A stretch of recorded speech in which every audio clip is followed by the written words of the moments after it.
समन्ता चक्रवालेषु अत्रा गच्छन्तु देवता सद्धम्मं मुनिराजस्य सुनन्तु सग्घमोक्खदं धम्मश्रवणकालो अयं बदन्ता धम्मश्रवणकालो अयं बदन्ता धम्मश्रवणकालो अयं बदन्ता नमो तस्स भगवतो अरहतो सम्मा सम्बुद्धस्स नमो तस्स भगवतो अरहतो सम्मा सम्बुद्धस्स नमो तस्स भगवतो अरहतो सम्मा सम्बुद्धस्स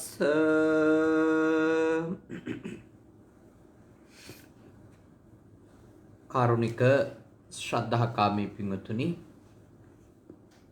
අදත් මේ සන්ධ්‍යායාමේ අපේ පින්වත් පිරිස බුද්ධ පුතුන් මුහුණු පොත සමග ෆේස්බුක් පිටුව සමග එකමුතු වෙලා සිටින්නේ. ඊටාම ශ්‍රද්ධාවෙන් යුක්තව තථාගත ලෞතුරු බුදුරජාණන් වහන්සේ දේශනා කරපු ධර්මය ටික වෙලාවක් ශ්‍රවණය කරලා ඔබ අප හැම දෙනාගේම ජීවිතවලට පිනක් කුසලයක් එකතු කරගන්නට විතරක් නෙමෙයි, අපේ ජීවිතවලට උතුම් තථාගත දේශනාව තුළින් අවබෝධයක් ලබා ගන්නට, අපේ ප්‍රඥාව දියුණු කරගන්නටයි අපි මේ වෑයම් කරන්නේ. අද මේ උතුම් පින්කම සිද්ධ කරලා දෙන්නට අපිට මුලින්ම ආරාධනාව සිද්ධ කළේ කැනඩාවේ විනිපෙග් නුවර ජීවත් වෙන අපේ සදහවත් අනුරුද්ධ මහත්මාණන්, එම මෞතුමිය කාන්ති මෞතුමිය. නමුත් මේ පින්කම සඳහා දායකත්වයේ අරගෙන කටයුතු කරන්නේ විනිපෙග් නගරයේදී අපිට අපි වැඩම කරපු අවස්ථාවෙත් මුණ ගැහුණු දායක පවුලක පින්වතුන්, විශේෂයෙන්ම දැනට ටිකක් දැඩි ලෙස රෝගාතුරව සිටින මැනික් මහත්මිය. එතුමිය ඒ විදියට තමයි විනිපෙග් වල මිතුරු මිතුරියන් හඳුන්වන්නේ. එතුමියත් එතුමියගේ ආදරණීය ස්වාමි පුරුෂයාණන් රුවන් මැතිතුමා, එයත් අපි මුණ ගැහිලා තියෙනවා විනිපෙග් නගරයේදී කැනඩාවේ. අපේ අනුරුද්ධ මහත්මයාගේ නිවසේදී අපි මුණ ගැහුණා. ඒ වගේ මේ පවුලේ දරුවෝ 3 දෙනා, දේශාන්, දිනුක සහ හිමාශි කියන දියණිය සහ පුතණුවරු දෙපළ මේ උතුම් පින්කම සිද්ධ කරනවා. මේ පින්කමේදී මූලිකව බලාපොරොත්තු වෙනවා විශේෂයෙන්ම මැනික් මහත්මියගේ ආදරණීය අම්මා අවුරුදු 73ක් වෙනවා. ඇයට ආශිර්වාද කරන්නත්, ඒ වගේම මැනික් මහත්මියට නිරෝගී සුව ප්‍රාර්ථනා කරමින් මහත්මාට, ස්වාමි පුරුෂයාට, ඒ වගේම දරුවන්ට, ඒ විතරකුත් නෙවෙයි එතුමියගේ සොහොයුරත් කැනඩාවේ පැමිණ සිටින බව දැනුවත් වුණා. එතුමියට උපකාරයක් පිණිස විශේෂයෙන්ම ඒ අත්තන්ට සෙත් පැතීමත් 1988 අවුරුද්දේදී අභාවයට පත් වුණා එතුමියගේ ආදරණීය පියාණන් වහන්සේ. එතුමන්ටත්, ඒ වගේම සහෝදරිය 2016 අවුරුද්දේදී පිළිකා රෝගයකින් අභාවයට පත් වුණා. එතුමියට පින් දෙන්නටත්, රුවන් මහත්මයාගේ ආදරණීය අම්මා තාත්තා දෙන්නම අභාවයට පත් වෙලා තිබෙනවා. ඒ අත්තන්ට පින් දෙන්නටත් බලාපොරොත්තු වෙනවා. ලංකාවේ ජීවත් වෙන තමන්ගේ ඥාතීන්ට වගේම කැනඩාවේ ජීවත් වෙන තමන්ට විශාල ශක්තියක්, ආශිර්වාදයක් ලබා දෙන ඒ කල්යාණ මිතුරු මිතුරියන්ටත්, ඒ පවුල් වල අයටත් ආශිර්වාද කිරීම මේ පින්කම සිද්ධ කරන මැනික් මහත්මියගේ මූලික අරමුණු අතර තියෙනවා. ඉතින් ඔබත් මමත් අපි මේ ගත කරමින් ඉන්නේ ඊටාම භයානක වසංගතයක් සමග ගත කෙරෙන කාලයක්. ඇත්තටම අපිට බාහිරට වැඩම කරලා පින්කමක් ධර්මානුශාසනාවක් සිද්ධ කරන්නට දැන් හැකියාවක් කිසිසේත්ම නැහැ. නමුත් මේ බුද්ධ පුතුන් මුහුණු පොත නිසාවෙන් විශාල පිරිසකට ඒ දහම් දේශනාවන් සිද්ධ කරන්නට අපිට අවස්ථාව ලැබිලා තියෙනවා. ඉතින් මේ බුද්ධ පුතුන් මුහුණු පොත නිර්මාණය කරලා පවත්වාගෙන යන්න අප කැප වෙලා කටයුතු කරන අපේ හර්ෂ පුතාටත් ඒ වගේම ඒ දරුවට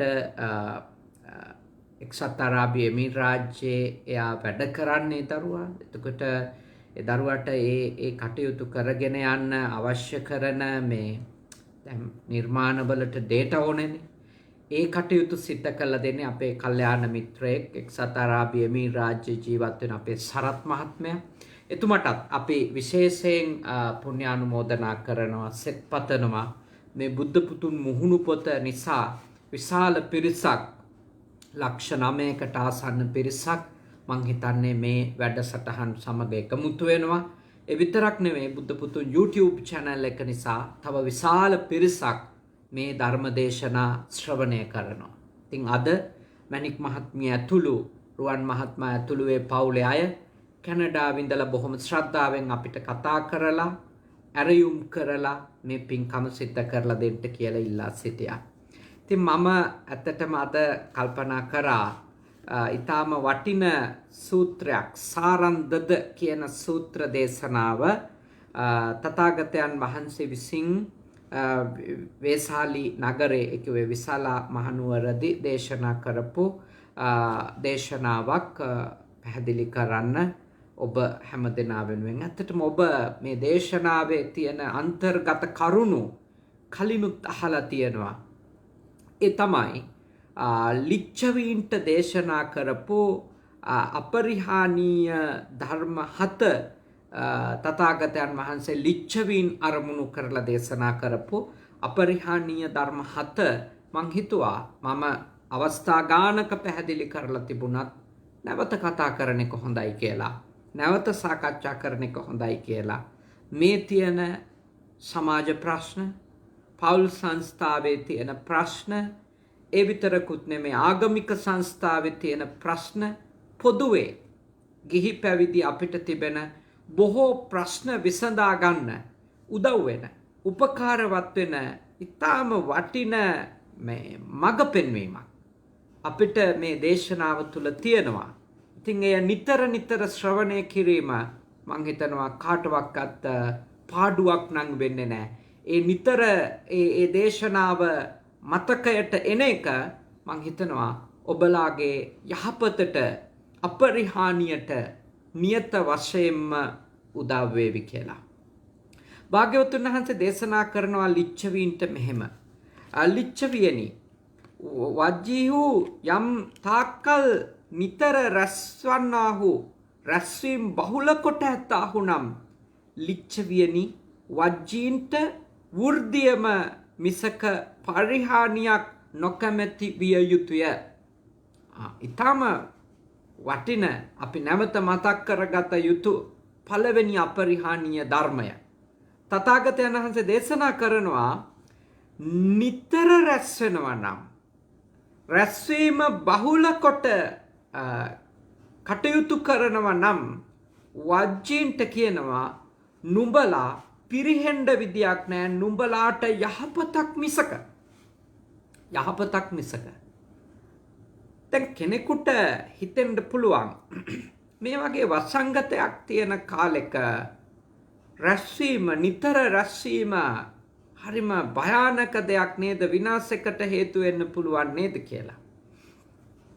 දැන් අපිට මෙවැනි වසංගත කාලයක වුණත් බාහිර අයවලුන් සමග නිතර හමුවීම යොදාගත්තොත් ඒක පරිහානියට හේතු වෙන්න පුළුවන්. ඒක ඇත්ත. ඒක අපේ අනාරක්ෂිත බවට කාරණාවක් වෙන්න පුළුවන්.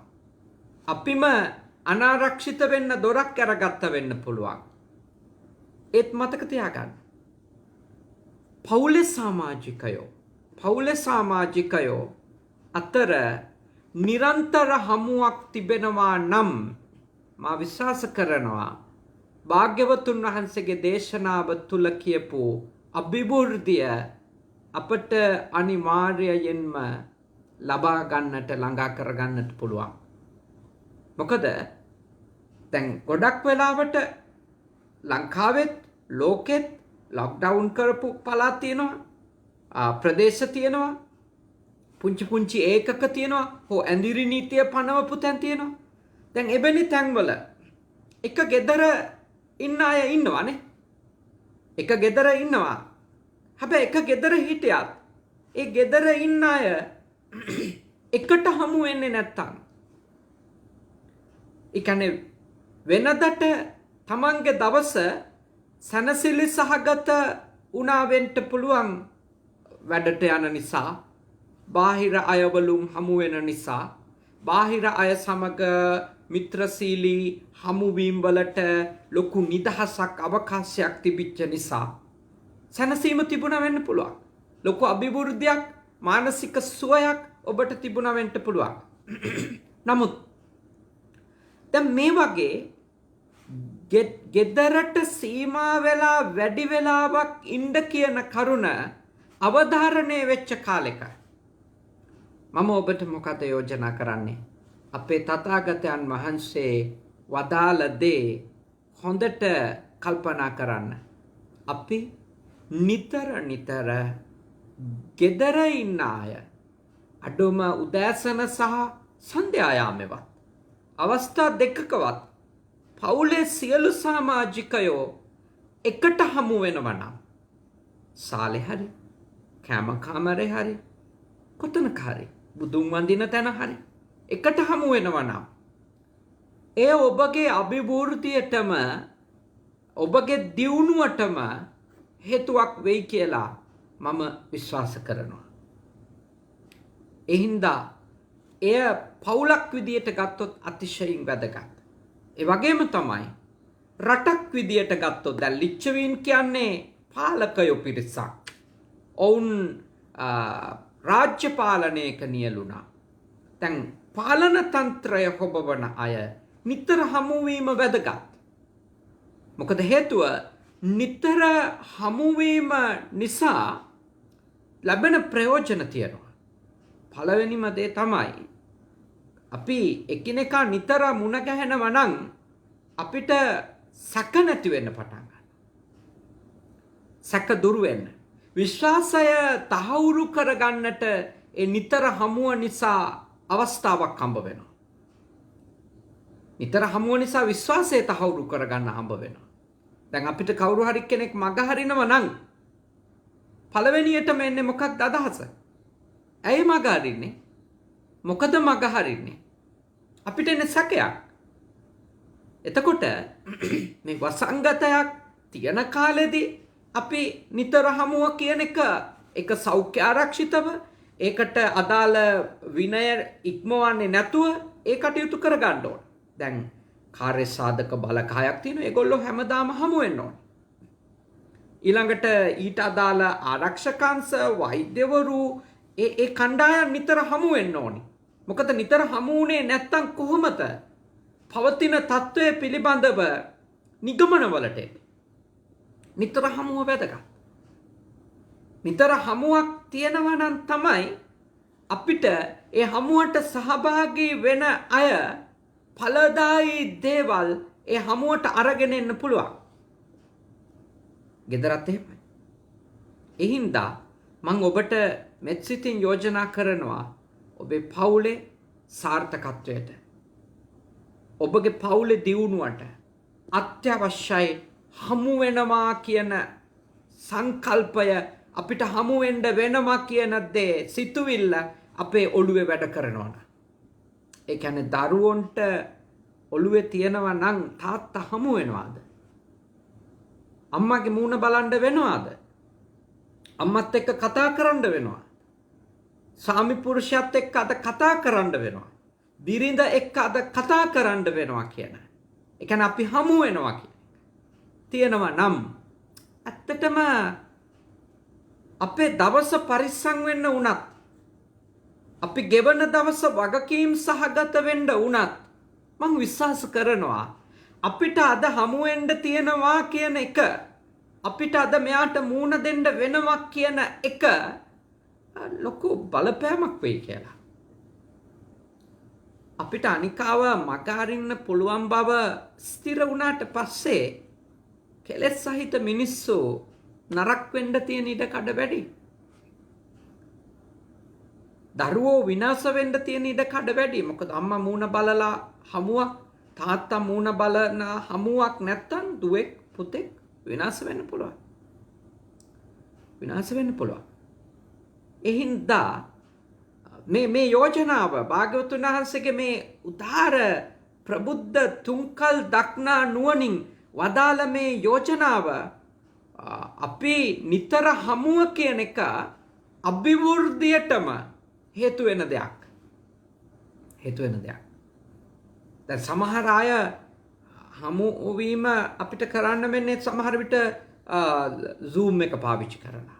නැත්නම් Viber හරි WhatsApp හරි නැත්නම් Messenger හරි මොකක් හරි තාක්ෂණයක් දුරකථනය සාමාන්‍ය දුරකථන ඇමතුමක් හරි. ඒ කියන්නේ ඒ ලින්ක් එක තියාගන්න බෑ. ලෞකික සම්බන්ධකම්නේ ඔබලාට තියෙන ලෞකික ජීවිතනේ ගෙවන්නේ. එතකොට ඔබලාට අනිකා එක්ක පිරිහෙන්නේ නැතුව අනිකා එක්ක යන ගමන යන්න නම් ඔබගේ සම්බන්ධකම කොච්චර දුර තිබුණත් ඔබ ඒ සඳහා වෙලාවන් වෙන් කරගන්න වෙනවා. වෙලාවන් වෙන් කරන්න වෙනවා. ඔබට සම්බන්ධකමේ පැවැත්මක් ඕන නම් ඔබ කොහොම හරි ඒ අවස්ථාව ඔබ තුලින් ඇති කරගන්න ඕන. මේවා ඔබට ඕන නම් තමයි වෙන්නේ. හමු වෙන්න ඕනි නැත්නම් අපිට විවිධ කාරණා කියන්න පුළුවන්. විවිධ කාරණා කියන්න පුළුවන්. හමු වෙන්න ඕනි නම් මං විශ්වාස කරනවා හමුව වටිනවා කියලා තේරුම් ගත්තු අය කොහොම හරි හමු වෙන්න වෙලාවක් යොදා ගන්නවා. භික්ෂුන් වහන්සේලටත් භාග්‍යවතුන් වහන්සේ දේශනා කරලා තියෙනවා පැවිද්දොන්ට ශාසනය පිරිහෙන්නේ නැතුව ඉන්න නම් පැවිද්දෝ අනිවාර්යෙන්ම නිරන්තර හමුවකට කැමති වෙන්න ඕන කියලා. ඒකනේ පොහොය කිරීම ආදී කටයුතු වලට සීමා මාලකයට එකතු වෙන්න කියන්නේ. උපසම්පදා සියලු සායනහසලා ගුරුවරයා ගාවට ඇවිල්ලා වන්දනා කරලා ගුරුවරයාගේ හමුව ගෝලයාට කොච්චර වටිනවද? ගෝලයා මුණ ගැහෙන එක ගුරුවරයාට කොච්චර වටිනවද?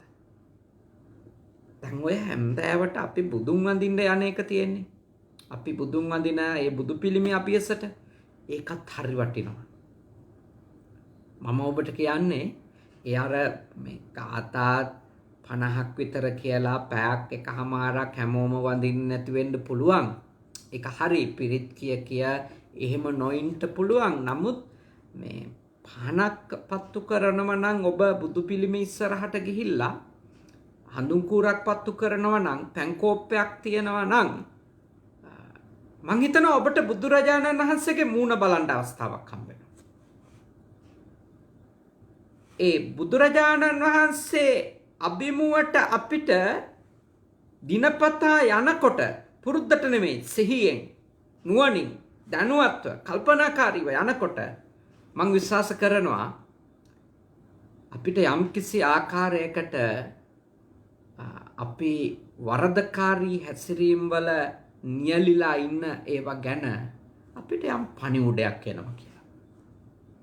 ඒ හින්දා ඔබ මම යෝජනා කරනවා ඔබට ඔබ දවසට සැරයක් හරි බුදු පිළිමේ ගාවටත් යන්න. ඒක හරිම වැදගත්. දැන් මම වාගේ කෙනෙකුට ගෝලෙව මුණ ගැහෙනවා මිසක මගේ ගුරුවරයා මුණ ගැහෙන්නේ නැහනේ. මම පන්සලේ ලොකු හාමුදුරුවෝනේ. එතකොට මම බුදුහාමුදුරුවෝ මුණ ගැහෙනවා.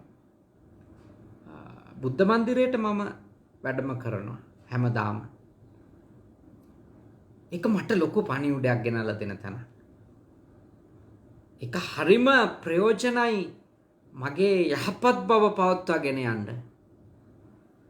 ඒ බුදුරජාණන් වහන්සේ මුණ ගැහෙනවා කියන එක අද බුද්ධ මන්දිරයට යන්න තියෙනවා බුදුන් වඳින්න තියෙනවා කියන එකත් ලොකු පණිවුඩයක් අපිට මනසින් දෙන දෙයක්.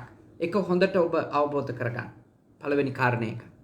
දෙවෙනි කාරණේ තථාගතයන් වහන්සේ දේශනා කරනවා වජ්ජීහු සමගිව රැස්වෙත් නම් සමගිව නැවත නගා සිටුවන්නෙහු නම් සමගිව සිටින වජ්ජීන් කරන කටයුතු සමගියෙන්ම කෙරෙත් නම් අභිවෘද්ධියක් මිසක පරිහානියක් නොවන්නේය. බුදුරජාණන් වහන්සේ දේශනා කරනවා සමගිව රැස් වෙලා සමගිව කටයුතු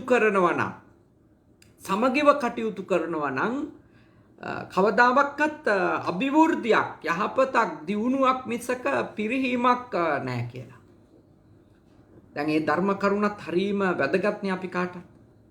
අපේ හමුව නිතර වෙන්න ඕනි වගේම හමුවේදී සමගි සම්පන්නකම පවත්ව ගන්න ඕන. සාමය පවත්ව ගන්න ඕන.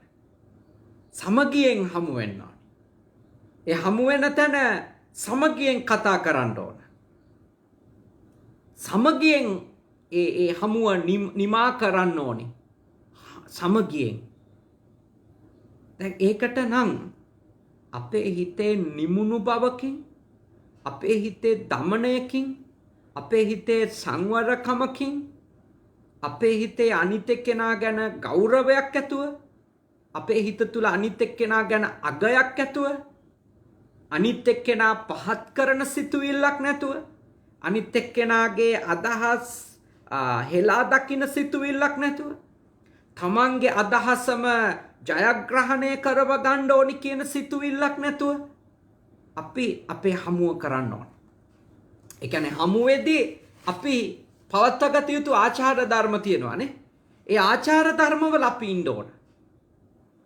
හැම හමුවකදීම බිරිඳක් පළ කරන අදහස ඇයගේ දැක්මට අනුව.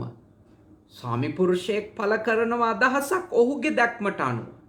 දරුවෙක්, චූටි දරුවෙක්. ගොඩාක් වයස නැහැ. එයාටත් අදහසක් තියෙනවා. දැන් අපිට ඒ සාකච්ඡාවක් හමුවක් හොඳට පටන්ගෙන හොඳට ඉවර කරන්න ඕනි නම් බුදුදහම ඔබට කරන යෝජනාව තමයි අනිත් එක්කෙනාගේ අදහස ඉදිරිපත් කරන්න ඉඩ දෙන්න. අනිත් එක්කෙනාගේ අදහස යටපත් කරලා තමන්ගේ අදහස මතු කරගන්න දඟලන්න නැතුව ඉන්න. එතකොට ගොඩක් ඵලදායි හමුවක් බවට ඔබගේ හමුව පත් කරගන්න පුළුවන්. ඔබගේ හමුව ඊටාම ඵලදායි හමුවක් බවට පත් කරගන්න පුළුවන්. ඒ හමුවේ හැමෝටම අවස්ථාවක් තියෙන එක. තමන්ගේ අදහස කියන්නේ. ඒ වගේම අපේ අදහසක් විවේචනය කරන්න එකට අවස්ථාව තියෙන්න ඕන.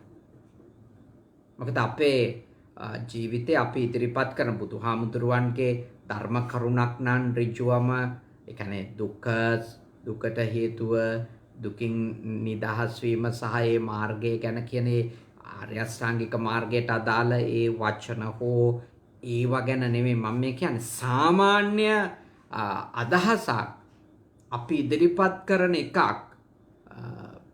අපේ අදහස් අනිත් එක්කෙනාට ඒ ගැන වෙනත් අදහසක් තියෙන්න පුළුවන්. එතකොට එවැනි වෙනත් අදහසකට ඉඩක් දෙන්න තරම් මනස නිර්වුල් වෙන්න ඕන කෙනෙකුගේ. මනසේ තියෙන්න ඕනේ යම්කිසි දැමුණුකමක්, අනතිමානිකමක්. ඒක නැති හින්දා තමයි ගොඩක් වෙලාවට අපිට ඔය අනිත් එක්කෙනාගේ අදහස යටපත් කරන්න කුඩුපට්ටම් කරලා දාන්න හිතෙන්නේ. එතකොට කිසිම සාකච්ඡාවක් සමගියෙන් පටන් ගන්නත් බෑ, සමගියෙන් කරගෙන යන්නත් බෑ. සාකච්ඡාව සමගියෙන් නිමා කරන්නත් බෑ. රණ්ඩුවකින් තමයි අන්තිමට ඒක නිමා වෙන්නේ නේ. ඒ හින්දා ඔබ ඒ ගැන ගැඹුරින් හිතන්න. ඔකට බේර ගන්න ඕන ඔය අත්තුක්කංසන පරමම්බන කියන කියන්නේ මම හුවා දක්ව අනිත් එක්කෙනාව පහත් කරන්න ඕනි කියන චෛතසිකය තමයි අපිට ඔය හානිය කරන්නේ. ඔබ හොඳට තේරුම් අරගන්න උත්සාහ කරන්න. වීර්යය කරන්න. මේක හරි වටිනවා ඔබේ ජීවිතේට. මේ වගේ කාලවල ගෙවල් වල ගොඩාක් ගැටුම් අවම කරගන්න නම් අම්මා කෙනෙක්ගේ අදහසක් යටපත් කිරීම කියන චෛතසිකෙන් කතා නොකළ යුතුයි තාත්තා කෙනෙක්. ඒ අදහස පරද්දන්න ඕනි කියන සිතුවිල්ලෙන් තාත්තෙක් සාකච්ඡාවක නියලිය යුතු නැහැ. නේ. අම්මා කෙනෙක් තාත්තා කෙනෙකුගේ අදහස විනාශ කරන්න ඕනි කියන ඒක පරද්දන්න ඕනි කියන අදහසකින් නෙමෙයි. යහපත් නිවැරදි අදහස ජයග්‍රහණය කරවන්න. ඒක එන්නේ ස්ත්‍රීන්ගෙන්ද පුරුෂයින්ගෙන්ද ළමයින්ගෙන්ද වැඩිහිටියන්ගෙන්ද කියන එකට වඩා නිවැරදි ප්‍රබුද්ධ බලවත් දිගුකාලීනව අර්ථ සම්පන්න අදහස ජයග්‍රහණය කරවන්න. ගෙදරක් දිනන්න එතකොට. මගේ අදහස දිනවීමෙන් නෙමෙයි පන්සලක් සාර්ථක වෙන්නේ. නිවැරදි අදහස දිනවීමෙන්. නිවැරදි අදහස. ඒක එන එක්කෙනාගේ ලිංගිකත්වය, ජාතිකත්වය, කුලය, එයා ඉගෙනගෙනද උපාධි තියනවද නැද්ද ඔය එකක්වත් වැදගත් නැහැ. වැදගත් ඒ අදහස නිවැරදිද කියන එක. එහෙනම් ඔබ බුද්ධිමත්ව කෙනෙකුගේ අදහසක් එක්ක වැඩ කරනවා නම් අදහස් පළ කිරීම වලදී ඒ සාමය සමගි සම්පන්නකම කියන එක ඔබට පවත්වාගෙන යන්න අමාරු වෙන එකක් නෑ මේ කාලේ. ගැටුමවම කරගන්න පුළුවන් වෙයි. ගෘහස්ත ජීවිත තුළ. ගෙදර ගෙවන ජීවිතේ ගොඩක් ප්‍රශ්න අඩු කරගන්න පුළුවන් වෙයි. ඊළඟට මේ ඒ කියන්නේ යම් තාක්කල් ඒ කියන්නේ පෙර පනවපු නීති තියෙනවා නම් ඒවා ආරක්ෂා කරගන්න මේ අලුත් ඒවා පනවනකොට බොහොම වගකීම් සහගත වෙන්න කියන එක. දැන් ඊතරක පවත්වාගෙන ආපු සම්ප්‍රදායන් තියෙනවා. ඒ සම්ප්‍රදායන් තුල ඒ සම්මුති තුල තියෙනවා සමහර ඒවා අපිට ඕනි වුණාට මේ එහෙම කඩන්න බින්දින්න බෑ. එහෙම අපිට එහෙම කඩන්න බින්දින්න ලේසි. හැබැයි ඒකට අදාළ ඊළඟ විකල්පය අර අදහස තරම්වත් අර පවත්වගෙන ආපු පැරණි ක්‍රමවේදයේ තරම්වත් බලවත් ඒවද? අපි කොහොමද අපිට මොකක්ද තියෙන මේ වගකීම නැත්නම් අපිට මොකක්ද තියෙන විශ්වාසය හෝ තහවුරු කරන්න මොකක්ද අපිට තියෙන ක්‍රමවේදය? අපේ අදහස අපි දැන් අලුතින් දාන නීතිය තමයි හරි පැරණි එක වැරදි කියලා. ඒ හින්දා මම යෝජනා කරනවා පැරණි සම්ප්‍රදායන් නීති රීති තියෙනවා නම් ගෙදර පනවගත්තු දේවල් ඔබේ සම්බන්ධකම් වල තිබිච්ච පැරණි එකඟතා තියෙනවා නම් අන්න ඒ වචනේ හොඳයි. පැරණි එකඟතා. ඒක පුළුවන් තරම් මම යෝජනා කරනවා ගෘහස්ත ජීවිතවලදී ඒව ආරක්ෂා කරගන්න බලන්න. අලුත් දේවල් දැන් අලුත් තත්වයේ ඇතුලේ අලුත් දේවල් පනව ගන්න වෙනවනේ. මාස්ක් එක දාන එක, අත් සෝදන එක, දුර තියාගන්න එක, ගෙදරින් එළියට යන සමාජිකයෝ ගාන කීයද? නේ සමාජිකයෝ ගාන කීයද? ඒගොල්ලෝ ගෙදරින් එළියට ගියාම එළියේ කොහොම හැසිරලා එන්න ඕනද? ඊළඟට ඒගොල්ලෝ ආපහු ගෙට ඇතුල් වෙන්න කලින් කළ යුතු ඒවා මොනවද? ගෙට ඇතුල් වෙන්න කලින් කිසිසේත්ම නොකළ යුතු ඒවා මොනවද? මේ වගේ අලුත් ඒවා පනව ගන්න බුද්ධාගමේ කිසි බාධාවක් නැහැ. බුද්ධාගමේ නීති රීති සිල්පද මේවා සදාකාලික නොවෙනස් වෙනස් කරගන්න තහනම් වෙනස් වුණොත් ඔක්කොම ඉවරයි කියලා දරුණු මතවාද වල මේ ඉන්න දහමක් නෙවෙයිනේ අපේ තථාගත ධර්මය. කාලානුරූපීව යම් යම් වෙනස් වීම් වලට නිදහස දීලා තියෙනවා බුදුරජාණන් වහන්සේ. නමුත් අපි විනය පොත වෙනස් කරන්න යන්නේ නැහැ. එහෙම විනය පොත වෙනස් කරන්නේ නැහැ කියලා මහා කාශ්‍යප මහරහතන් වහන්සේ ඇතුළු පළවෙනි ධර්ම සංගායනාවට එකතු වෙච්ච 500ක් මහරහතන් වහන්සේලා එකඟතාවයක් හදාගත්තා. අපි අලුත් විනය නීති පනවන්නෙත් නැහැ, පනවපු ඒවා එකක්වත් වෙනස් කරන්නෙත් නැහැ කියලා. ඒක වෙනම කාරණයක්. නමුත් සාමාන්‍ය ලෞකික සාමාන්‍ය ජීවිතවල වැඩ කරනකොට මේ වගේ වසංගත කාලයක මේ වගේ වසංගත කාලෙක.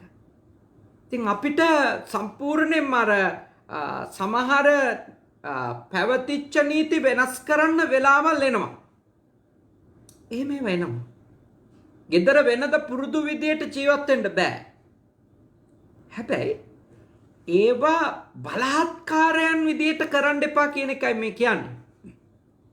ඒ කියන්නේ ගෙදරක යම්කිසි පැවතිච්ච ක්‍රමය වෙනස් කරනවා නම් ඒක මම යෝජනා කරනවා බුද්ධ ධර්මයට අනුව පුළුවන් තරම් අනිත් අයට අවබෝධ කරවන්න. ඇයි ඒ වෙනස අපි කළ යුත්තේ කියලා. අනිත් අය එක කතා කරන්න. අර මුල් හමුව නිතර හමුව තියෙනවා නම්, නිතර සමගියෙන් සාකච්ඡාව තියෙනවා නම් ඔය තුන්වෙනි එක හරි ලේසි කරන්න.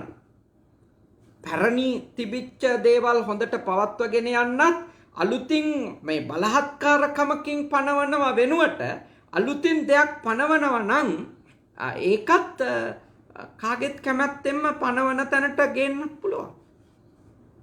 ඒවා මේ එච්චර අමාරු දේවල් නෙමෙයි. අර ගොඩක් වෙලාවට අර වෙන්නේ අපිට අර බලය තියෙනකොට අපි හිතනවනේ අපේ බලයට අනිත් අය මේ යටත් කරගන්න ඕනි කියලා. එතකොට අපේ බල පරාක්‍රමය මත අපි අනිකාට නීති රීති රෙගුලාසි පනවන්න ගියාම අනිත් එක්කෙනාට ඕනේ ඒක කඩන්නමයි නේ. කඩන්නමයි ඕනේ. ඒ හින්දා ඒ වෙනුවට පනවපු ඒවා පුළුවන් උපරිම අරගෙන යන්න. ඒවා වෙනස් කරනවා නම් මම යෝජනා කරනවා ආදානග්‍රාහීව මාන්නය නිසා ඔබගේ තියෙන උඩඟුකම නිසා ඒවා වෙනස් කිරීම වලට යන්න එපා. ගෙදරකවත් සමාජෙවත් කොතනකවත්. ඒවා සංවාද ඇතුලේ ඒවා යාවත් කාලීන කරන්න ඕනි, අප්ඩේට් කරන්න ඕන පවතින තත්ත්වයන් එක්ක. හැබැයි ඒවා කරන්න ඕන සම්මුතියෙන්, එකඟතාවයෙන්, සාකච්ඡා කරලා, කතා කරලා. එහෙම තමයි ඒව පවත්වාගෙන යන්න ඕන. නැත්තම් පවතින්න බෑ. පිරිහෙනවා අපි. මොකද අර පැරණි ඒවා අපි වෙනස් කරනකොට පරිස්සම් වෙන්න කියන්නේ පැරණි ඒවා මත විසඳිච්ච ගොඩාක් ප්‍රශ්න තියෙනවා. අපේ පැරණි සම්ප්‍රදායේ ඒ තිබිච්ච යම් ගති, යම් සිරිත් විරිත්, යම් නොකල යුතු කල යුතු දේවල්, ආචාර සමාචාර විදි, යම් උපචාර විදි ඒවයි තියෙනවා. ඒ බලගතු හේතු තියෙනවා ඒවා පැනවිච්ච. ඒවා නිකම් පනවපුව නෙවෙයි. දැන් බලන්න ඔය පැරණි අපේ තිබුණු එකක්නේ මේ බලන්න මේ ලෙඩෙක් ඉන්නකොට ඒ ගෙදර කොලත්තක් එල්ලනවානේ. බෝ වෙන රෝගයක් තියෙනවා නම් ඒ ගෙදර කොලත්තක් එල්ලනවා. එතකොට කවුරුක්වත් ඒ ගෙදරට නිස්කාරණේ කොහෙත් මෙන්නේ නැහැ. එයාට උපස්ථාන කරන්න පවා වෙන කාමරයක ඉඳන් එයා. අපිට ඔය පැපොල හැදුනම අපි එහෙම තියලා තියෙනවනේ. ඒ වගේ තව විවිධ ලෙඩ තියෙනවා. දැන් ඒව පැරණි ඒ සම්ප්‍රදායන්. අද දැන් නෝටිස් එකක් තියෙනවානේ. නිරෝධායනය වන නිවසකි කියලා ඒකට දාලා තියෙනවා. දැන් මට සමහර PHI මහතුරු කතා කරලා තියෙනවා. ඒ සමහර ගෙවල් වල එයාලා සඳහන් කරනවා හම්දුරෝ ලොකු ප්‍රශ්නයක් තියෙනවා. ඒ තමයි නිරෝධායනය වන නිවසකි කියන බෝඩ් එක විතරයි ගෙදර මිනිස්සු නැහැ කියලා. මම යෝජනා කරනවා ඒව කරන්න එපා. පැරණි මිනිස්සු ඒ කොලාත්ත එල්ලුවට පස්සේ කාමරෙන් එළියට ආවේ නැහැ. එහෙම එන එක සමාජයට කරන වැරද්දක්. Taman ජීවත් වෙන පරිසරයේ අනිත් අයට කරන වැරද්දක් ඒක. ඒ වගේමයි නිරෝධායනය වෙන්න කියලා පැනෙවුවා නම් යම්කිසි නීතියක් ඒක ඔබට ඕනවට වෙනස් කරන්න එපා. ඔබ ගිහිල්ලා හතර වටේ ඇවිදින්න එපා. ඔබේ ආරක්ෂාව, ඔබේ පැවැත්මට අදාළ ආහාර පාන දෙන එක ඒ රජයේ සහ ග්‍රාම නිලධාරීන් ඇතුළු ඒ කණ්ඩායම් වල වගකීම. ඒගොල්ලෝ ඒ වගකීම කරන්න ඕන. පවුලේ අනිත් සමාජිකයෝ ඒ රෝගියා වෙනුවෙන් යමක් කරන්න ඕන. ඒක හරි. ගමේ තියෙන සුබ සාධන සංවිධානයක් හෝ මොකක් හරි තියෙනවා නම් මේ ක්‍රියාවලියත් එක්ක ඒගොල්ලෝ ඒක කරන්න ඕන. හැබැයි ඒ ක්‍රියාවලියට ගොදුරු වෙලා ඉන්න කෙනා නැත්තම් ඒ රෝගීව ඉන්න කෙනා ඒ නීති කඩන්න එපා මේ වෙලාවේ. Tamanට ඕන නීති දාන්න එපා. දාපු නීති රකින්න. Tamanට ඕන විදියට මේව කරන්න බෑ. අපි කවුරුත් මේ වෙලාවේ නීතියට යටත්. අපි කවුරුත් ගිහිද පැවිදිද ලොකුද පොඩිද සල්ලි තියේද නැද්ද ඒවා වැඩක් නැහැ. කවුරුත් නීතිය රකින්න ඕන. කවුරුත් නීතියේ ඉන්න ඕන. මෙතන අපිට ගැලවෙන්න තියෙන අපිට බේරෙන්න තියෙන ක්‍රමවේද ඒවා. ඒ ගැන හිතන්න. හොඳට කල්පනා කරන අය වෙන්න. ඊළඟට තුන්වෙනි කාරණේ එක. හතරවෙනි කාරණය භාග්‍යවතුන් වහන්සේ දේශනා කරනවා යම්තාක් මහලු වජ්ජීහු වෙත්නම් ඔවුන්ට සත්කාර කරන්නාහු ගරු කරන්නාහු බුහුමන් කරන්නාහු පූජා කරන්නාහු නම් ඔවුන්ගේද අවවාද කතා ඇසිය යුතු කොට හඟනාහු නම් වෘද්ධිය මිස පරිහානියක් නොකැමැති විය යුතුය. ඒ කියන්නේ කාටද? වැඩිහිටියන්ට. ගෙදර ඉන්න වැඩිහිටියන්ට ගරු කරනවා නම් සත්කාර කරනවා නම් බලා ගන්නවා නම් බුහුමන් කරනවා නම් ආරක්ෂා කරනවා නම් ඒ විතරකුත් නෙමෙයි. ඔවුන්ගේ අදහස් අහනවා නම් දියුණුවක් මිසක පරිහානියක් එන්නේ නැහැ කියලා භාග්‍යවතුන් වහන්සේ දේශනා කරනවා. ඉතින් ගෙදරක ඉන්න අත්තම්මා සීයා එක්ක ඔබේ අම්මා ඔබේ තාත්තා ඒගොල්ලෝ දැන් වැඩිහිටියෝ වයෝවෘතයි. ඒගොල්ලොන්ට ගරු කරන එක, ඒගොල්ලෝ රකින්න එක, ඒගොල්ලෝ බලා ගන්න එක කළ යුතුයි. දැන් ඔබට දිගින් දිගටම පේනවා අවුරුදු 60 70 වෙච්ච අත්තම්මලා සියලා ගොඩක් අය මරණයට පත් වෙමින් තිබෙනවා මේ වසංගතය ඇතුලේ. හැබැයි ඒගොල්ලෝ එළිය ඇවිද්දපු අයමත් නෙමෙයි ඔක්කොම. එතකොට එළියෙන් මේ වසංගතය ගෙට ගෙනල්ලා තියෙන්නේ සමහර විට තරුණ අපි. තරුණ ඔබ. හැබැයි මැරෙන්නේ අත්තම්මා. මැරෙන්නේ සීයා. මා ඔබට යෝජනා කරන ඔබේ අත්තම්මට කරන ගෞරවයක් මේ වෙලාවේ. ඔබේ අත්තම්මට කරන පූජාවක්, ඔබේ සීයාට කරන උපහාරයක්, බුහුමනක්. ඔබ මේ වෙලාවේ එළියට ගිහිල්ලා සිහිකල්පනාවක් නැතුව වැඩ කරන්න එපා.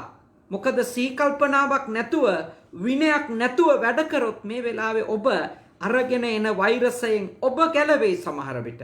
ඔබ මැරෙන එකක් නැහැ. ඒත් ඔබේ අත්තම්මා, ඔබේ සීයා, පන්සලක නම් වයසක ලොකු සායින් වහන්සේ ඔවුන්ගේ ජීවිතේ නිමා වේ මේ වසංගතය නිසා. ඉතින් අපි හරි පරිස්සමින් කටයුතු කරන්න ඕන. මේ වගේ වසංගත කාලවල උනත් ජීවිතයේ අනිත් කාලවල උනත් මං හිතනවා වැඩිහිටියෙක් දරන අදහස ඇහුම්කම් දෙන එක. ජීවිතයේ විවිධ ප්‍රශ්නවලදී, විවිධ අවස්ථාවලදී මං හිතනවා හරි වැදගත්. සමහර විට ඔවුන් කියන අදහස අදට නිවැරදිම අදහස නොවෙන්න පුළුවන්. ඒත් ඔවුන්ගේ අදහස අහන්න. සමහර වෙලාවට වැඩිහිටි ප්‍රජාවගේ අදහස් නොයිවසීම නැත්තම් විමසන්නේ නැතිකම ඒ අදහස් ඉවසන්නේ නැතිකම විසින් වෙනත් ප්‍රශ්න උපදිනවා. මොකද බොහෝ සමාජවල බහුතරය වැඩිහිටියෝ. ඔවුන් අරගෙන ආපු විශාල පොත්පත්වල ලියවිච්ච නැති විශාල දැනුමක් තියෙනවා. ඒ දැනුම රටකට ඵලදායී කරගන්න පුළුවන්. ගෙදරකට ඵලදායී කරන්න පුළුවන්. ඔවුන්ගේ දැනුමේ අර්බුදකාරී තැන් තියෙන පුළුවන්. ඒවා අපි ප්‍රතික්ෂේප කරමු. සාකච්ඡා කරලා අවබෝධ කරගෙන ඒවා ප්‍රතික්ෂේප කරමු. ඒත් වැඩිහිටියන්ගේ ඊටාම ප්‍රබුද්ධ අදහස් තියෙනවා. විවෘත මේ නිර්වුල් ඥානයක් සහිත වැඩිහිටියෝ ඉන්නවා. ඒගොල්ලොන්ගේ ඒ වටින අදහස් මම යෝජනා කරනවා එහෙම පිළිකුල් කරන්න එපා. ඒ අදහස් අහන්න. ඔවුන්ට ගරු කරන්න ඕනි වගේම ඔවුන්ව බලා ගන්න ඕනි වගේම ඔවුන්ට බුහුමන් කරන්න ඕනි වගේම ඔවුන්ගේ අදහස් පිළිගන්නවා නම් මම විශ්වාස කරනවා ගෙදරක සමගියට ඒක හරි වැදගත් වෙයි කියලා. හරිම වැදගත් වෙයි. එතෙන්දී එයා වයසක කාන්තාවක්ද වයසක සියා කෙනෙක්ද එයා වයසක හාමුදුරු කෙනෙක්ද එයා ජනප්‍රියද නැද්ද ඒවා වැදගත් කාරණා නෙමෙයි. වැදගත් එයා වැඩිහිටියෙක්. එයා දශක ගාණක් ජීවත් වෙලා තියෙනවා. එයාට යම්කිසි දැනුමක් අවබෝධයක් තියෙනවා. අපි එයා කියන එක අහන්න ඕන. එහෙම කල්පනා කරොත් මං හිතනවා රටකටත් පිරෙන්නේ නැතුව යන්න පුළුවන්. ගෙදරකට පන්සලකටත් පිරෙන්නේ නැතුව යන්න පුළුවන්. දැන් අපි බරපතලම සාසනික ප්‍රශ්නයක් ආවම ඇයි අපි වයසක සායනහන්සලා හමු වෙන්නේ? ඇයි අපි වැඩිහිටි නායක තෙරවරු හම්බ වෙන්නේ? මහා තෙරවරු. ඇයි? මට අලුත් දැනුම තිබුණට සම්ප්‍රදායික ශාසනයෙහි සමහර ප්‍රශ්න විසඳපු විදිය දන්නේ අපේ නායක තෙරවරු. සමහරවට හරි ලොකු ප්‍රශ්නයක් තියෙනවා කෝ මේ මහානායක හාමුදුරුවෝ නිතර කතා කරන්නේ නැහැ කියලා. ඒ හාමුදුරුවෝලා එහෙම නිතර කතා කරන්න ඕනේ නැහැ මං හිතන්නේ. ඒ සායනහන්සලා අත්‍යවශ්‍ය වෙලාවට අත්‍යවශ්‍ය වැදගත් කරුණු වලදී අවශ්‍ය කරන ප්‍රබුද්ධ මැදිහත් වීමක් තමයි කරන්න ඕන. ඒක හරිය නිතර කතා කරන්න ඕනේ නැහැ. නිතර කතා කරන්න වෙන පිරිස් ඉන්නවා. ඒ වැඩිහිටි තෙරවරුන්ගෙන් අපි අත්‍යවශ්‍ය තීරණාත්මක තැන් තියෙනවා. ධර්මයේ සම්බන්ධ උපදෙස් කටයුතු, විනය සම්බන්ධ උපදෙස් කටයුතු, රට සමාජයේ සම්බන්ධ උපදෙස් කටයුතු. ඒ වැඩිහිටියන්ගෙන් අපි ඒක ගන්න ඕන. ඔවුන් නොසලකා හැරලා බෑ. ඒක තමයි පස්වෙනි කාරණය ලෙස තථාගතයන් වහන්සේ දේශනා කරන්නේ. ඊළඟට උන්වහන්සේ දේශනා කරනවා කුල ස්ත්‍රීහු සහ කුල කුමාරීන් වෙත්නම් ඔවුන් ඇදගෙන බලහත්කාරයෙන් මැඩගෙන නවසන්නාහු නම් අය කියන්නේ බලහත්කාර කමින් කාන්තාවන් තමන්ගේ වසඟයට ගන්න පිරිමි වෙන්න එපා කියන එක. පාලකයෝ වෙන්න එපා කියන එක. ඒ කියන්නේ කාන්තාවක් බලහත්කාරයෙන් කිසිදු මනුෂ්‍ය නෛතික පදනමකින් හැසිරීමකින් කරව තමන්ට ආසහිතිච්ච නිසා ඒ කාන්තාව අරගෙන ගිහිල්ලා තමන්ගේ බිරිඳක් කරගන්න හෝ තමන්ගේ කාමාසාවක් සංසිඳුව ගන්න පාවිච්චි කරන පාලකයෙක් වෙන්න එපා කියලා භාග්‍යවතුන් වහන්සේ මෙතන කියන්නේ. දැන් ඒකම ගෙදරක ඉන්න කාන්තාවකට හෝ අසල්වාසීන්ට ගැහණු දරුවන්ට කාන්තාවන්ට කරදර හිංසා කරන්න එපා කියන එක මේකේ අදහස. කාන්තාවන්ට ගරු කරන්න කියන එක. ඔවුන් රකින්න කියන එක. ඒක අපේ වගකීමක්. ඒක පවුලේ සියලුම දෙනාගේ වගකීමක්. ඉතින් ගැහණු ළමයි දැනගන්න ඕනි ඉතින් තමන්ගේ ගෞරවේ කෙලස ගන්නේ නැතුව ඉන්න. අපිට කියන්න පුළුවන් ඉතින් ආරක්ෂා කරන්න ඒගොල්ලොන්ට කරදර කරන්න එපා, නිඳා කරන්න එපා, හිංසා කරන්න එපා කියන එක අපි මේ සමාජයෙන් හැම වෙලාවකම ඉල්ලනවා ඒ වගේ පහත් තත්වයකට වැටෙන්න එපා කියලා. හැබැයි ඉතින් දැන් ඔය හැදෙන වැඩෙන අලුත් පරම්පරාවේ කාන්තාව සහ ගැහණු දරුවෝ ඒගොල්ලෝ තේරුම් ගන්න ඕන තමන්ගේ සීමාවන්. තමන් අනාරක්ෂිත වෙන, තමන්ගේ ගෞරවය කෙලසෙන, තමන්ව විනාශ වෙන, තමන්ට පාරේ බහින්න බැරි තත්වයක් උදා වෙන දේවල් නොකර ඉන්න ඒගොල්ලොත් වග වෙන්න ඕනේ. ඒගොල්ලොත් වග වෙන්න ඕනේ. ඒගොල්ලොන්ගේ අතේ ලොකු කොටසක් තියෙනවා. අම්මලා කැප වෙන්න ඕනේ දියණිවරුන්ට මොකක්ද ඔවුන්ගේ සීමාවන් කියන එක ගැන, ජීවිතේ මොකක්ද කියන එක ගැන, මේ සමාජය මොකක්ද කියන එක ගැන, මේ ලෝකේ තියෙන తত্ত্বය මොකක්ද කියන එක ගැන පැහැදිලි කරන්න ඕන අම්මලා. තාත්තලා කියලා දෙන්න ඕන. සීමාවල් මොනවද කියලා අඳුන ගන්න උදව් කරන්න ඕන ළමයින්ට. නැත්තම් නාස්ති වෙනවා තමයි පේන්නේ.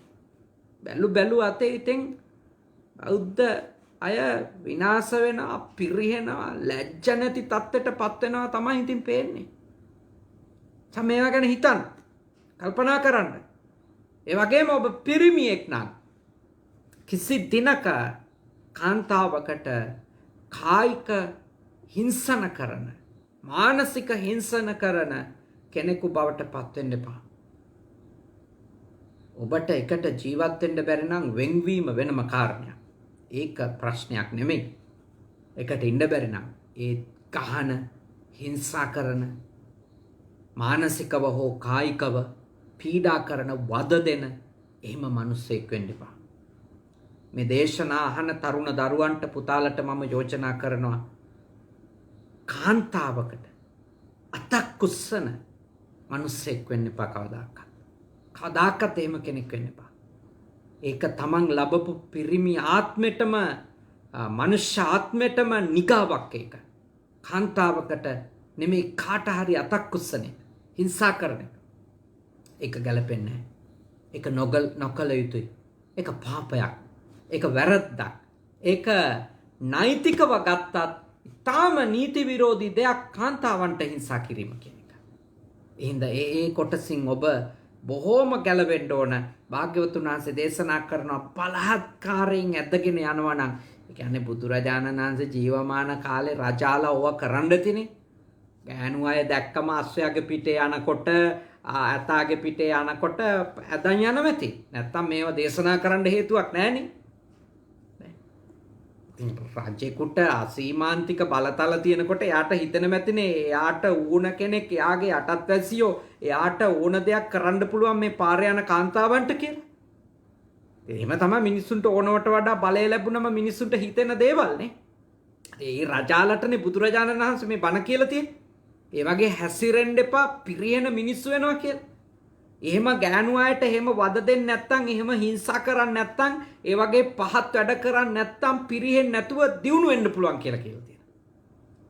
රජෙක් වුණත් සාමාන්‍ය මිනිහෙක් වුණත් දියුණු වෙන්න නම් කාන්තාවන්ට ඒ වගේ නරක අයහපත් බලපෑම් නොකරන කෙනෙක් වෙන්න ඕන කියන එක තමයි බුදුහාමුදුරුවන්ගේ ඉගැන්වීම.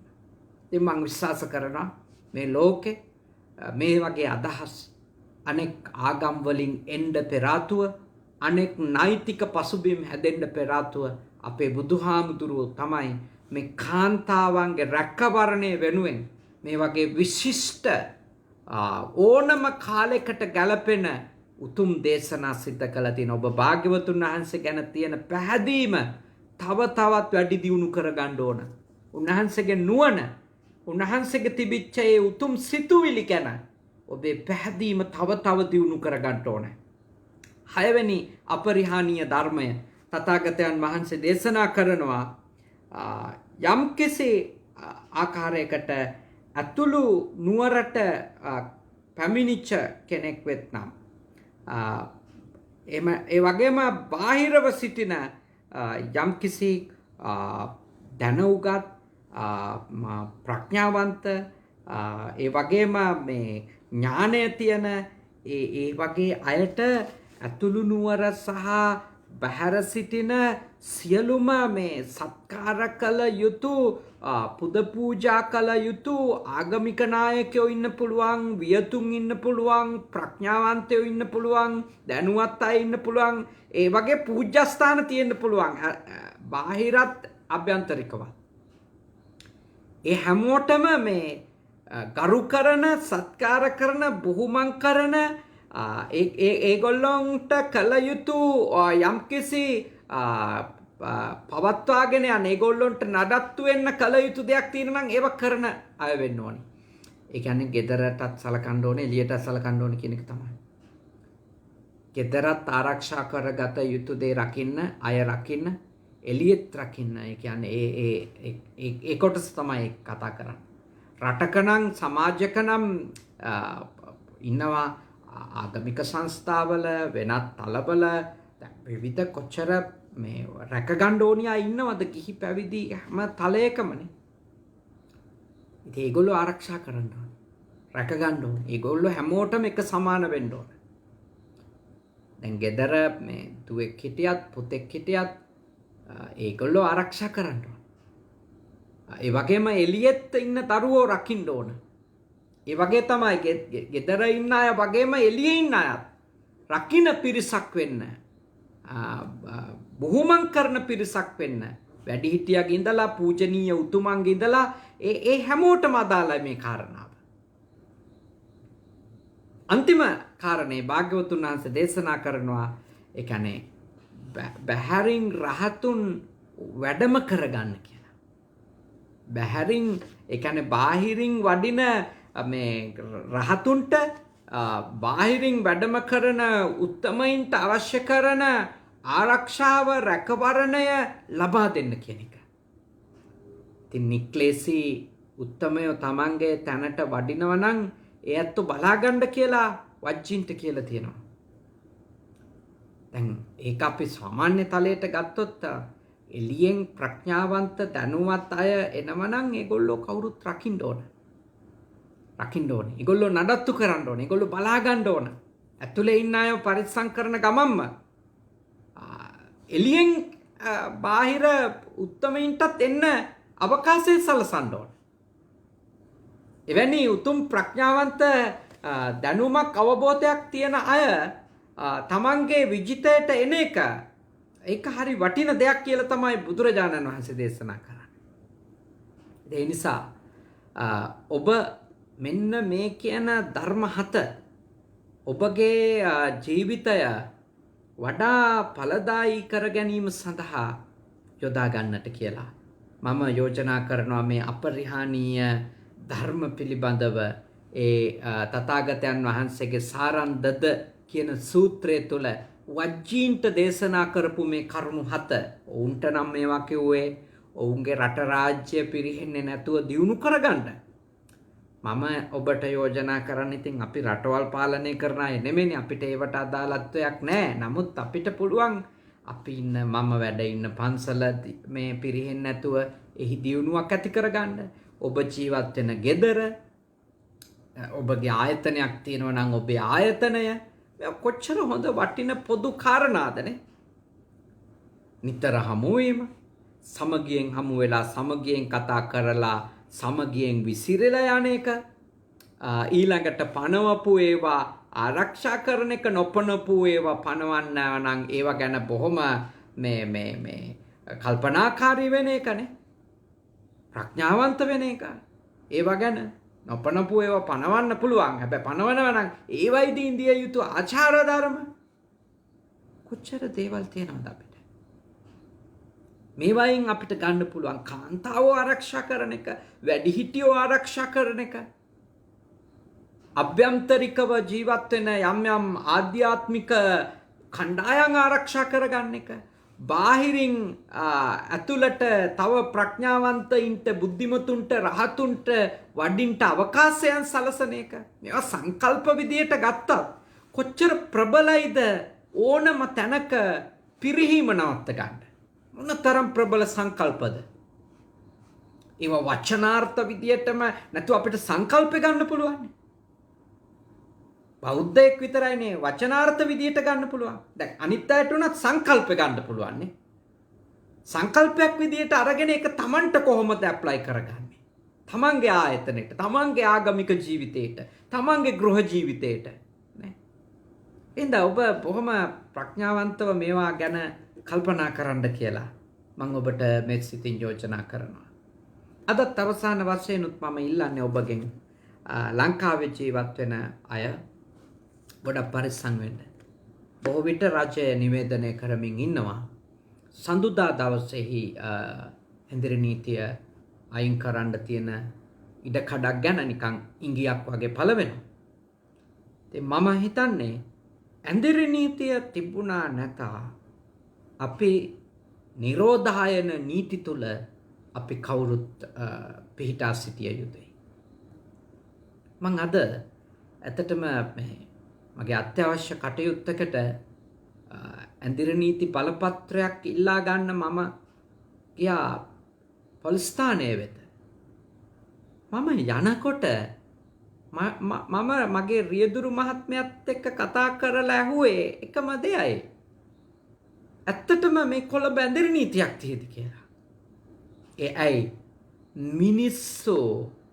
මිනිස්සු කිසිම ආකාරයක මට පේන්නේ නැහැ නීතිගරුක වීමක්.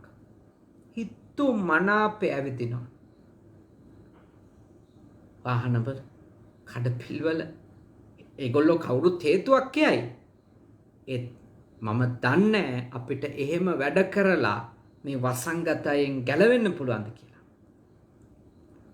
මං ඉල්ලා සිටිනවා ඔබගෙන් ඇඳරි නීති අයින් කරොත් ඒත් ඔබ අවශ්‍ය නැත්තම් පාරට බහින්න එපා. ඇත්තටම මම දවස් ගානකින් පන්සලේ ගේට්ටුවෙන් එහාට ගියේ ඒ ඇඳරි නීති බලපත්‍රයක් ඉල්ල ගන්න විතරයි. මට ඕනනම් ඕනි වෙලාවක යන්න එන්න පුළුවන්. යන්නේ. ඇයි යන්නේ? ඇයි අපි එහෙම අවනීතිකව කටයුතු කරන්න හිතන්නේ? ඇයි අපි පන්සලෙන් එළියට යන්නේ මොකටද? මම ඔබට ඉල්ලා සිටිනවා මේවා ගැන හිතන්න. ඔබේ දරුවෝ අනතුරට දාන්න එපා. මේක සෙල්ලමක් නෙමෙයි. මේක සෙල්ලමක් නෙමෙයි. මේ දරුණු තත්වයක් අපේ සමාජය තුළ උද්ගත වෙමින් යන්නේ. දරුණු තත්වයක්. අද මම දැක්ක සෞඛ්‍ය අංශ ඉදිරිපත් කරලා තියෙනවා 3 වෙනි අදියර දක්වා අපි ගමන් කරමින් තිබෙනවා වගේ අදහසක මම දැක්කා. ඒක 4 වෙනි අදියරට ගිය. එතකොට අපි ඉන්දියාව වගේ වෙයි. අපි එක්සත් ජනපදයේ වගේ වෙයි.